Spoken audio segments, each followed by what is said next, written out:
दोस्तों फिल्म की शुरुआत होती है 1117 से। वहाँ पे हमें दिखाया जाता है एक रानी को। उन दिनों इंग्लैंड और फ्रांस के बीच वॉर चल रहा था और रानी को इस वॉर का कोई लेना देना नहीं था क्योंकि वो बहुत बीमार थी। एक दिन रानी अपना भाषण देती है और वहाँ पे अपने प्रमुख सलाहकार से पूछती है कि आज मेरा भाषण कैसा था। इस प्रमुख सलाहकार का नाम है सारा। सारा कहती है कि आपका भाषण बहुत ही जबरदस्त था और आपने बहुत ही अच्छा किया। रानी बहुत खुश हो जाती है और सारा की आंखों पे पट्टी बांधकर उसे अपने कमरे में लेकर जाती है। वहाँ पे रानी उसे एक सरप्राइज दिखाती है। वो कहती है कि आज से ये महल तुम्हारा। सारा इस महल को देखकर बहुत खुश होती है, लेकिन वो ये भी कहती है कि हमारा वॉर चल रहा है फ्रांस के साथ, इसलिए हम इसे अभी बना नहीं सकते। और इसी बात पे रानी और भी खुश हो जाती है। दोस्तों रानी ने इतना बड़ा महल अपने प्रमुख सलाहकार को क्यों देना चाहती है, इसका क्या कारण है, हम इस फिल्म में आगे देखेंगे। आगे हमें दिखाया जाता है एक लड़की को। इसका नाम है एविगिल। एवी अपने गाँव से घोड़ा गाड़ी में बैठकर रानी के महल जा रही होती है। वहाँ पे उसके सामने एक लड़का बैठा होता है और वो लड़का उसे देखकर बहुत ही खुश हो जाता है। एवी उस लड़की को देखकर स्माइल करती है और उसी छोटे से स्माइल पे वो लड़का फिदा हो जाता है। वो सीधा अपना हाथ अपने जंगल में डालता है और वहाँ पे हाथगाड़ी शुरू कर देता है। जैसे अभी घोड़ा गाड़ी से नीचे उतर रही होती है तब वही लड़का उसके पिछवाड़े पे एक चमट मार देता है और एबी सीधा उस कीचड़ में जाके गिर जाती है, जिससे वो बहुत बुरी तरह से गंदी हो जाती है। एबी जब रानी से मिलने के लिए आती है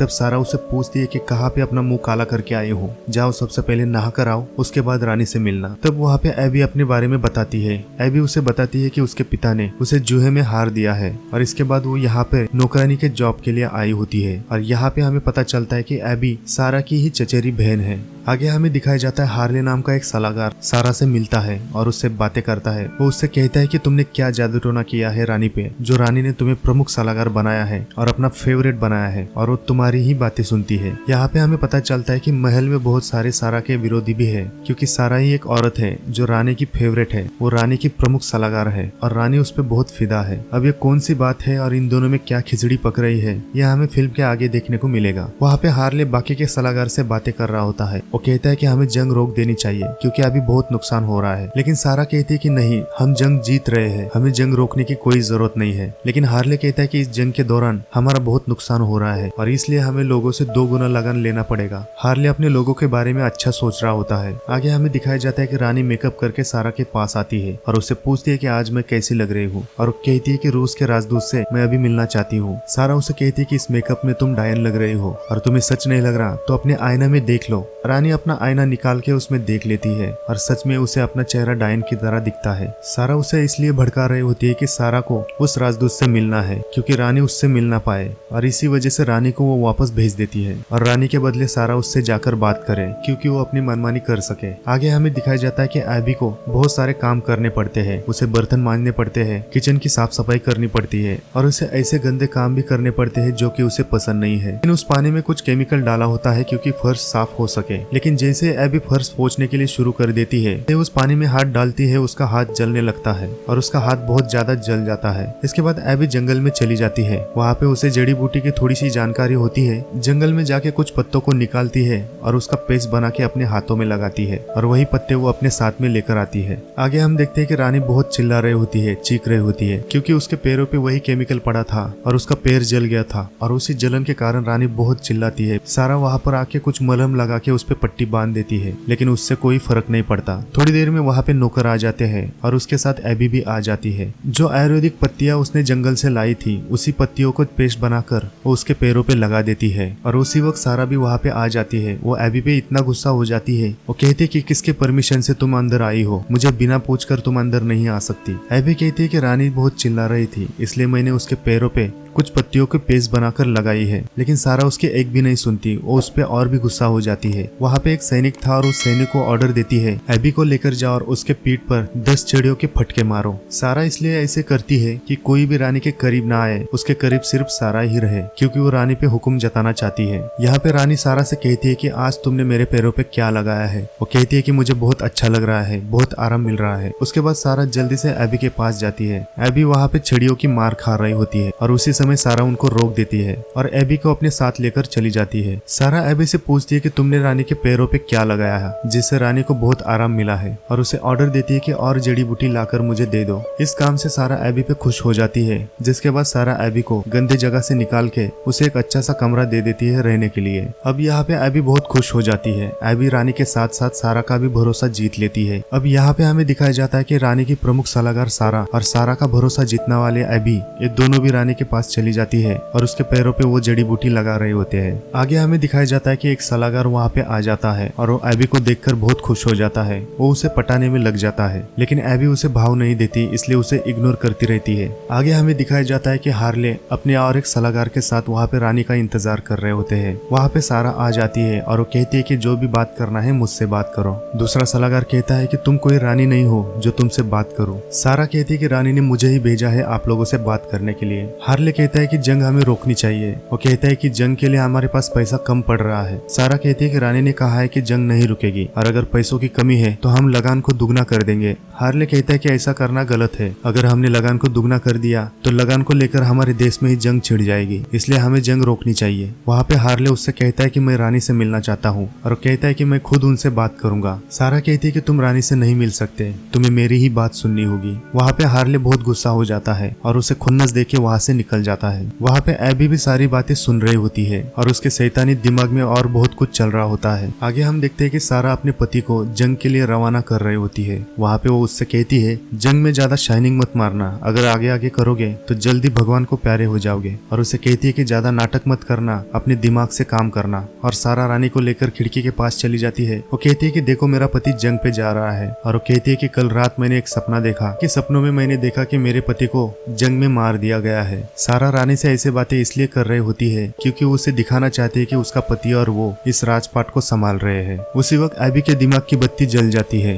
जैसे रानी वहाँ से गुजरने लगती है, वहाँ पर एबी खांसने लगती है और वो रानी से कहती है कि मुझे माफ करना, मैं आपके लिए जंगल में जड़ी बूटी लाने के लिए गई थी और उसी की वजह से मुझे सर्दी हो गई। और रानी उससे पूछती है कि क्या तुमने वो जड़ी बूटी लाकर मेरे पैरों पे लगाई थी? एबी कहती है कि हाँ। और उसके बाद एबी रानी की नजरों में आ जाती है। यहाँ पे एबी का आधा काम तो हो जाता है, जैसे कि उसे एक पर्सनल कमरा मिल जाता है, सारा का भी भरोसा जीत जाती है और रानी की नजर में भी आ जाती है। और ये सब नाटक सारा देख रही होती है। सारा को समझ में आता है कि एबी रानी की नजरों में आना चाहती है और उसकी फेवरेट बनना चाहती है। सारा एबी को कहती है कि चलो शूटिंग करने के लिए जाते हैं। और ये दोनों वहाँ पे शूटिंग कर रहे होते हैं और वहाँ पे सारा एक कबूतर को शूट करके मार गिराती है और इसके बाद एबी को शूट करने के लिए बोलती है, लेकिन एबी वहाँ पे चूक जाती है और वहाँ पे सारा उसे ताने मारती है। वो कहती है कि तुमने तो आसमान को ही फाड़ दिया। आगे हम देखते हैं कि शाम को एक पार्टी हो रही होती है और वहाँ पे रानी आ जाती है। हार्ले चुपके से रानी के पास चला जाता है और उसे कहता है कि हमें लगान को दुगना नहीं करना चाहिए, अगर हमने लगान को दुगना कर दिया तो हमारे देश में ही जंग छिड़ जाएगी। लेकिन रानी उससे कहती है कि इसके बारे में तुम्हें सारा से बात करनी होगी। इसके बाद हम देखते हैं कि वहाँ पे डांस शुरू हो जाता है और सारा एक आदमी के साथ वहाँ पे डांस कर रही होती है। जैसे रानी सारा और एक आदमी को देखती है तो वो बहुत गुस्सा हो जाती है, उसे जलन होने लगती है क्योंकि रानी सारा को किसी आदमी के साथ नहीं देखना चाहती। और गुस्से में रानी वहाँ पे एक अनाउंसमेंट करती है। वो कहती है कि दुगना लगान नहीं लेंगे और जल्दी से सारा को बुलाती है और उसके साथ कमरे में चली जाती है। सारा को एक जोर से चमाट मारती है। वहाँ पे सारा को पता चलता है कि रानी ने उसे क्यों मारा। तब सारा उससे माफी मांगती है और वो कहती है कि मैं अगली बार किसी मर्द के साथ नहीं नाचूंगी। इसके बाद सारा उसे कहती है कि मेरे कमरे में चलोगी या तुम्हारे कमरे में चले। रानी कहती है कि मेरे कमरे में चलो। और यहाँ पे रानी के बिस्तर पे सारा और रानी एक दूसरे को किस कर रहे होते हैं। यहाँ पे ये दोनों एक दूसरे के साथ कबड्डी खेल रहे होते हैं। दोस्तों यहाँ पे हमें पता चलता है कि रानी और सारा में क्या खिचड़ी पक रही थी और हमें पता चलता है कि रानी एक लेस्बियन है, उसे मर्दों में कोई इंटरेस्ट नहीं है, इसलिए वो सारा को अपने साथ रखती है और उसके साथ वो ठपाठप करती है। और शायद इसी की वजह से रानी सारा की हर बात मानती है। और थोड़ी देर में वहाँ पे एबी नजर आती है। वहाँ पे वो कुछ बुक पढ़ रही होती है। तब वहाँ पे उससे पता चल जाता है कि रानी और सारा में क्या गुल खिल रहे हैं, इन दोनों में क्या खिचड़ी पक रही है। एबी को उन दोनों के बारे में सब कुछ पता चल जाता है और धीरे धीरे एबी वहाँ से चुपके से निकल जाती है। जैसे एबी रानी के कमरे से बाहर आती है तब वहाँ पे हार्ले आ जाता है और हार्ले उसे कहता है कि तुम रानी के कमरे में क्या कर रही थी और ये किताब तुमने रानी के कमरे से क्यों चुराई है। एबी कहती है कि मैंने कोई चोरी नहीं की, ये किताब मुझे मेरी मालकिन सारा ने दी है। तो हार्ले को उस पर शक हो जाता है। वो कहता है कि चलो उसके पास और उससे पूछते हैं कि उसने किताब तुम्हें क्यों दी। दूध का दूध और पानी का पानी कर लेते हैं। तब वहाँ पे एबी डर जाती है और एबी कहती है कि कोई जरूरत नहीं और उससे कहती है कि तुमने सही सोचा, ये किताब मैंने चुराई है। चोरी का इल्जाम एबी अपने ऊपर इसलिए लेती है क्योंकि उसे रानी और सारा के बारे में सब पता चल जाता है और वो राज वो किसी को नहीं बताना चाहती, इसलिए उसने चोरी का इल्जाम अपने आप पे ले लिया होता है। इसके बाद हार्ले उसे लेकर बाहर चला जाता है और उससे बातें कर रहा होता है। हार्ले उससे कहता है कि अगर तुम चाहती हो कि तुम्हारा चोरी का राज किसी को पता ना चले तो तुम्हें मेरा एक काम करना होगा। तब वहाँ पे एबी डर जाती है। वहाँ पे एबी उससे पूछती है कि क्या तुम्हें मेरे साथ जंगल में मंगल करना है। हार्ले उसे मना करता है। वो कहता है कि तुम्हारे जंगल से मुझे कोई दिलचस्पी नहीं है। वहाँ पे हार्ले उसे कहता है कि तुम सारा और रानी के साथ रहो और उनके बारे में जो भी पता चले तुम मुझे बताओ। एबी कहती है कि मैं रानी और अपनी बहन के साथ धोखा नहीं कर सकती। हार्ले उसे कहता है कि अगर तुम मेरी बात नहीं मानोगी तो तुम्हें मैं वही कीचड़ में फेंक दूंगा जहाँ से तुम आई हो। वहाँ पे एबी कहती है कि ठीक है। आगे हम देखते हैं कि एबी वहाँ पे चाय लेके आई होती है। चाय सारा को देती है और दूसरी चाय रानी को देने लगती है, लेकिन सारा कहती है कि उन्हें चाय मत देना क्योंकि रानी को डायबिटीज है। लेकिन रानी कहती है कि मैं चाय पीऊंगी, मुझे चाय बहुत पसंद है, और सारा उसे मना करती है। एबी सारा को मना लेती है और रानी को चाय पीने के लिए दे देती है। लेकिन वो चाय पीने के बाद रानी की तबीयत और भी बिगड़ जाती है। उसके पेट में गड़गड़ी मचने लगती है। इसके बाद वो अपने कमरे में चली जाती है। आगे हम देखते हैं सारा और एबी फिर से शूटिंग करने के लिए आए होते हैं। वहाँ पे एबिगेल सारा से कहती है कि वो हार्ले से मिली। हार्ले चाहता है कि रानी और आपके बारे में जो भी बातें होती है वो उसे बताए। सारा उसे पूछती है कि क्या हुआ, तुम क्या चाहती हो। एबी कहती है कि मैं उसे कुछ नहीं बताऊंगी, और वो कहती है कि रात में तुम दोनों में जो भी होता है वो राज मुझे पता है, मैं उसे वो भी नहीं बताऊंगी। वहाँ पे सारा को लगता है कि अब ये मुझे ब्लैकमेल करना चाहती है और अपनी दूसरी बंदूक लेती है और एबी पे तान देती है और उसे कहती है कि अगर इस बारे में किसी को पता चला तो मैं तुम्हें रातों रात गायब कर दूंगी। तब वहाँ पे एबी बहुत ज्यादा डर जाती है और चुपचाप वहाँ से निकल जाती है। आगे हमें पता चलता है कि रानी को बहुत ज्यादा तलब आई होती है और वो सारा को यहाँ वहाँ ढूंढ रही होती है, लेकिन सारा तो अपने कामकाज में बहुत बिजी होती है और रानी को लगता है कि वो उसे इग्नोर कर रही है और वो सारा को डराने के लिए, उसे जलाने के लिए एक खिड़की के पास चली जाती है और वहाँ पे सुसाइड करने की उसे धमकी दे देती है।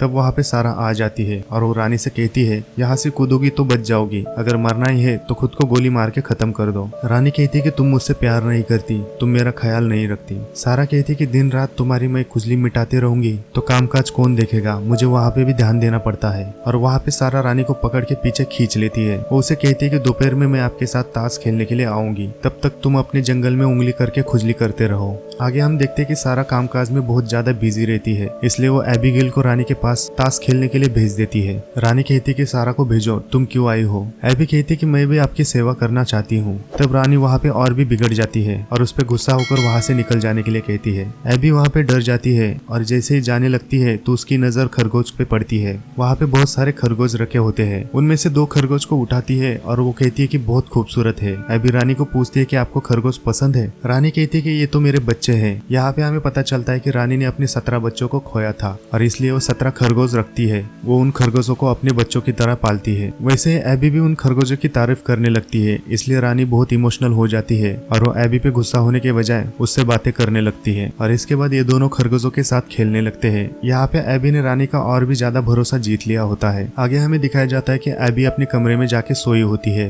लेकिन वहाँ पे वही आदमी आता है जो एबी से बहुत प्यार करता है और वहाँ पे एबी उसे सेड्यूस करने लगती है, लेकिन वो उसे अपने जंगल में मंगल नहीं करने देती। उसे सिर्फ पप्पी देती है और वहाँ से भगा देती है। आगे हम देखते हैं कि सारा और रानी जंगल में घूमने के लिए जाते हैं और वहाँ पे सारा रानी से कहती है कि माफ करना, मुझे बहुत काम था, इसलिए उसने अपनी जगह पे एबिगेल को भेज दिया। रानी उससे कहती है कि कोई बात नहीं, वो तो बहुत अच्छी लड़की है। वहाँ पे सारा को और भी ज्यादा शक होने लगता है। वो सोचती है कि ऐसे ही करते करते एबी रानी के बहुत करीब आ जाएगी और वहाँ पे मेरा पत्ता कट जाएगा। आगे हमें दिखाया जाता है कि एबी और रानी बात कर रहे होते हैं। वहाँ पर एबी रानी से कहती है कि आप बहुत खूबसूरत हो। रानी कहती है कि कुछ भी मत बोलो, मैं इतनी भी खूबसूरत नहीं हूँ। एबी कहती है कि नहीं, आप बहुत खूबसूरत हो। वो कहती है कि अगर मैं मर्द होती तो सबसे पहले आपको प्रपोज करती। और इसके बाद रानी और एबी में बातें चल रही होती है। धीरे धीरे वो दोनों वहाँ पे डांस करने लगते हैं। थोड़ी देर में वहाँ पे सारा आ जाती है और उसे देखकर बहुत गुस्सा हो जाती है और वो जल्दी से एबी को शूटिंग के लिए बुलाती है। वहाँ पे सारा एबी से कहती है कि मुझे माफ करना, मैंने तुम्हें रानी के पास भेजकर बहुत तकलीफ दी, अब तुम्हें रानी के पास जाने की कोई जरूरत नहीं है। लेकिन एबी कहती है कि कोई बात नहीं, मुझे कोई तकलीफ नहीं हुई,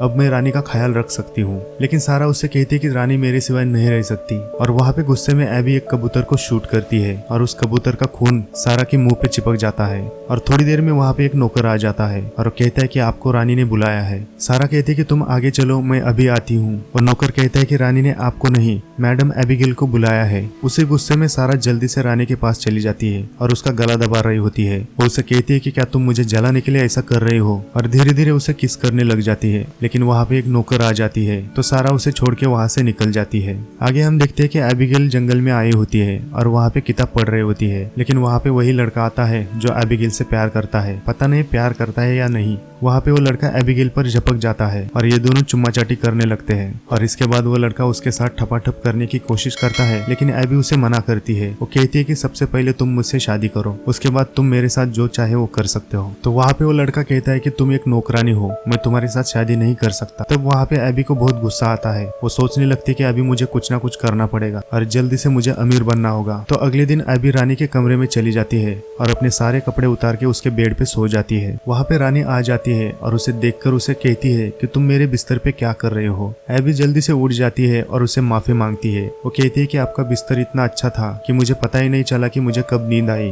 और एबी वहाँ पे धीरे धीरे उसके सामने अपने कपड़े पहनने लगती है, क्योंकि एबी को लगता है कि उसे देखकर रानी को तड़प आ जाए। यहाँ पे रानी को एबी को देखकर रानी का तन बदन उछलने लगता है, लेकिन वहाँ पे वो उसके साथ कुछ नहीं करती, उसे वहाँ से भगा देती है। शाम को रानी अपने एक नौकर को एबी को बुलाने के लिए भेज देती है और जैसे एबी रानी के पास आती है तब उसके पैर दबाने लग जाती है। और इसके बाद क्या, एबी रात भर रानी के जंगल में उंगली करने लगती है। आगे हम दिखाई जाता है कि सारा सोचने लगती है कि बहुत दिन हो गया कि रानी के जंगल में उंगली नहीं की, इसलिए वो रात को रानी के कमरे में चली जाती है। लेकिन वहाँ पे वो जाकर शॉक हो जाती है। वो देखती है कि एबिगेल रानी के साथ ठपाठप करके वहाँ पे सो गई है। वहाँ पे सारा को बहुत गुस्सा आ जाता है, लेकिन वो करे भी क्या करे। उसे धीरे धीरे अपने हाथ से राजपाट खो जाने का डर होने लगता है। अगले दिन सारा एबी को बुलाती है और वहाँ पे उस पे बहुत गुस्सा हो जाती है। वो बहुत सारी किताब निकाल कर उसके मुंह पे फेंक रही होती है। वहाँ पे सारा उसे डराने लगती है। वो कहती है कि अगली बार तुम रानी के पास भी गई तो मुझसे बुरा कोई नहीं होगा। एबी वहाँ पे बहुत डर जाती है। वो कहती है कि मुझे माफ करो, इसके आगे मैं उनके पास नहीं जाऊंगी, और वहाँ से वो निकल जाती है। जैसे एबी कमरे से बाहर निकल आती है, वहाँ पर एबी एक किताब लेकर अपने मुंह पे जोर जोर से मारने लगती है। और इसके बाद वो रानी के कमरे के सामने जाकर वहाँ पे रोने लगती है। और रानी उससे पूछती है कि क्या हुआ, तुम्हारे नाक से खून क्यों बह रहा है। वहाँ पे एबी रानी से कहती है कि सारा ने मुझे बहुत जोर जोर से मारा, और वहाँ पे सारा के बारे में रानी को भड़का रही होती है। अगले दिन हमें दिखाया जाता है कि सारा रानी के साथ बात कर रही होती है। सारा कहती है कि मैंने एबी को निकाल दिया क्योंकि उसने चोरी की थी।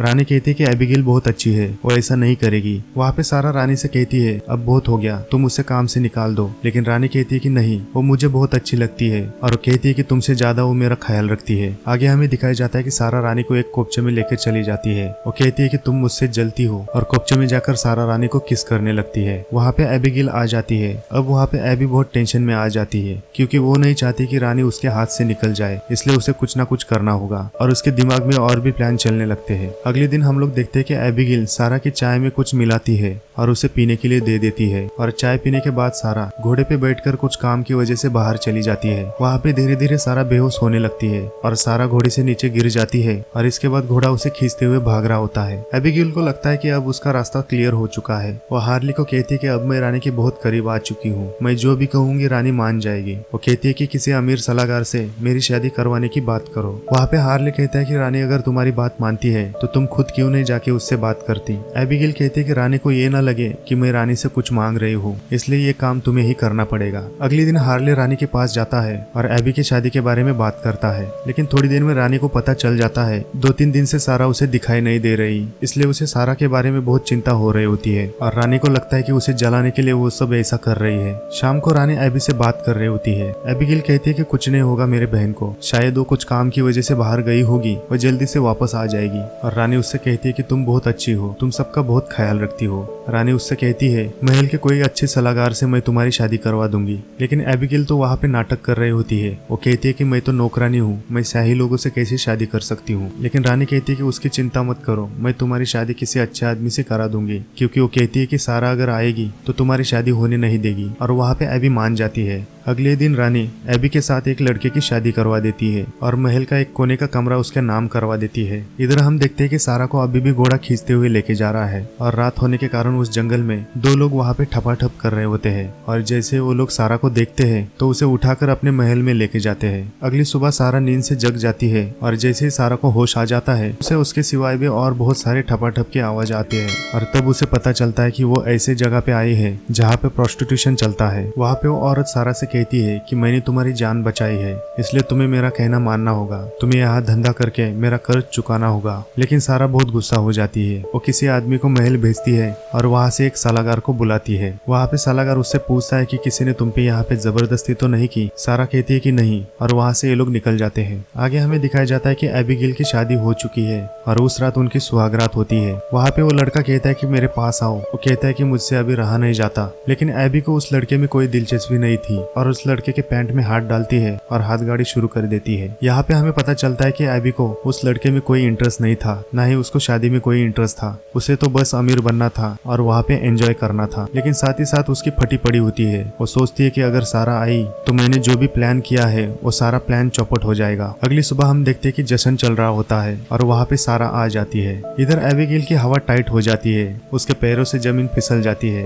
दोस्तों मुझे तो लगता है कि इसे एबिगेल को उस शाही आदमी का श्राप लग गया है। बेचारे को शादी करने के बाद भी एबी के साथ ठपाठप करने को नहीं मिला। एबी सारा से पूछती है कि क्या हुआ, तुम अपना थोबड़ा क्यों फोड़ के आई हो। सारा एबी के पास जाती है और उसे पकड़ के उसे जोर जोर से कान के नीचे बजा रही होती है। आगे हम देखते हैं कि सारा रानी के कमरे में चली जाती है और वहाँ पे हार्ले और उसका दोस्त रानी के साथ कुछ बात कर रहे होते हैं। जैसे हार्ले सारा को देखता है और उसे ताने मारते हुए कहता है कि आज तो तुम बहुत ही खूबसूरत लग रहे हो। उसके बाद वो दोनों वहाँ से निकल जाते हैं और सारा रानी के पास चली जाती है और उसे किस करने की कोशिश करती है। उसका चेहरा देख के बहुत डर जाती है और उसे वहाँ से भगा देती है। अगले दिन हम लोग देखते हैं कि सारा रानी और सारा के बीच में जो लव लेटर लिखे थे वो सारे लेटर जाकर रानी को दिखाती है। वो कहती है कि अगर तुमने एबिगेल को यहाँ से नहीं निकाला तो मैं ये सारे खत सबको दिखा दूंगी। लेकिन रानी कहती है कि तुम्हें जो करना है करो, मैं उसे यहाँ से नहीं निकालूंगी। इसके बाद सारा अपने कमरे में चली जाती है। वो सोचने लगती है कि एबी की गलती की वजह से रानी को नुकसान ना हो पाए, इसलिए वो सारे प्रेम पत्र जलाकर राख कर देती है। इसके बाद एक नौकर सारा के पास आता है। वो कहता है कि रानी साहिबा का हुक्म है कि आपको उनके पास जाने की परमिशन नहीं है, और इसके साथ साथ सारा के पास की जो चाबी है उस चाबी को भी रानी मंगवा लेती है। और इसके बाद रानी सारा को उस महल से निकाल देती है। और यहाँ पे हमें दिखाया जाता है कि सारा एबी को उस महल से निकालने की कोशिश कर रही थी, लेकिन इसके साथ उल्टा ही हो जाता है। रानी सारा को ही महल से निकाल देती है। अगले दिन हमें दिखाया जाता है कि वहाँ पे राजमहल में उन लोगों की सभा बुलाई जाती है और उस दिन रानी हार्ले को प्रधानमंत्री बना देती है। अब यहाँ पे एबिगेल को कोई टेंशन नहीं होता, क्योंकि वो अकेले ही मनमानी करती रहती है, ना ही रानी का देखभाल करती है। रोज नशा करती है और एंजॉय करके वहाँ पे सो जाती है। कुछ दिनों बाद रानी को एहसास होने लगता है कि सारा जो कह रही थी वही सही था। मुझे बहुत पहले सारा की बात माननी चाहिए थी, उसे एबिगेल को पहले ही निकाल देना चाहिए था। कुछ दिनों बाद एक सलाहकार सारा से मिलता है। वो कहता है कि एबी अभी रानी का ख्याल नहीं रखती, वो उसे बहुत सताती है। इसके बाद सारा एक खत लिखती है और वो खत रानी के पास भेज देती है। लेकिन वो खत रानी के पास जा ही रहा होता है तो उसी समय एबी उस खत को निकाल लेती है, और जैसे ही वो पढ़ लेती है तो वो और भी टेंशन में आ जाती है। वो सोचती है कि अगर सारा वापस आई तो मेरी कोई खैर नहीं, और उसी टेंशन में वो उस खत को रानी को देने के बजाय वहाँ पे उसे जला देती है। अगली सुबह एबिगेल रानी के पास जाती है और उसे कहती है कि सारा और उसके पति ने खजाने के हिसाब किताब में बहुत गड़बड़ी की है, और उसे झूठे कागज दिखाकर रानी को भड़का देती है। रानी को गुस्सा आ जाता है और कुछ सैनिकों को भेजकर सारा को देश से बाहर हकालने की ऑर्डर देती है। जब सैनिक सारा के पास आ जाते हैं तब सारा को समझ में आता है कि ये सैनिक हमारे पास किस लिए आए हैं। सारा अपने पति से कहती है कि अब हमें इंग्लैंड में मन नहीं लगता, हमें किसी और देश में जाना चाहिए, क्योंकि उसे पता चलता है कि रानी ने उसके पास सैनिक इसीलिए भेजे होते हैं कि सारा को देश से बाहर हकाल दे। आगे हमें दिखाया जाता है कि रानी की बहुत तबीयत खराब हो चुकी है और वो अपने बिस्तर पे आराम कर रही होती है, और उसके सामने एबिगेल कुर्सी पे बैठी हुई दिखाई देती है। और धीरे धीरे एक खरगोश उसके पास आ जाता है और वहाँ पे एबी उस खरगोश पे पैर रखकर उसे दबा रही होती है और उसका मजा ले रही होती है। वहाँ पे रानी उठकर वो सब नाटक देख लेती है और एबी को अपने पास बुलाती है। वहाँ पे रानी एबी के सर पे हाथ रख के उसके बालों को पकड़ के खींच रही होती है कि इसके आगे तुम्हारी जिंदगी बहुत ही जबरदस्त कटेगी, तुम्हें लगेगा कि तुम जन्नत में हो। और यहाँ पे इस फिल्म की कहानी खत्म हो जाती है। दोस्तों इस फिल्म का नाम है द फेवरेट और ये 2018 में रिलीज हुई थी और इसके IMDb पे रेटिंग है 7.5 स्टार आउट ऑफ 10। तो दोस्तों इस वीडियो को लाइक करना और शेयर करना और सब्सक्राइब करके बेल बटन को जरूर दबाना, ताकि हमारे आने वाले हर एक वीडियो का नोटिफिकेशन सबसे पहले आपको मिले। और दोस्तों कमेंट करके ये भी बताना कि आपको किस फिल्म की एक्सप्लेनेशन चाहिए। तो मिलते हैं अगली फिल्म की कहानी में, तब तक के लिए अपना ख्याल रखना।